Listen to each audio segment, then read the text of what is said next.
to Lava Tube Cave, and we're gonna take you along for the ride or walk.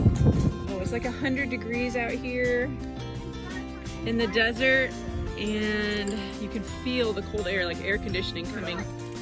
Right, I don't need my sunglasses on down here. It's pretty dark. It's so neat down here though, and hopefully we'll see some wildlife, maybe some bats. You can see the dust in the air. Lava rock.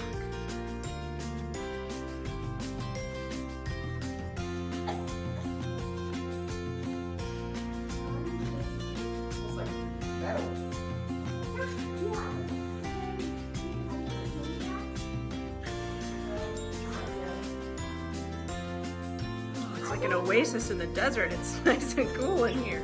So we're just a few, I don't know, 20 yards from the entrance of the cave, and it's already so dark in here. And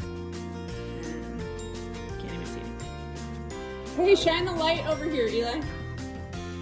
All right, so there's like big chunks on the ground. Thank you.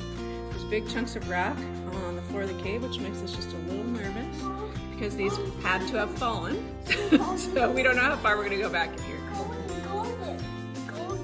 There's lots of different colors, huh? What's blocking them? This is golden. You can see the tube shape.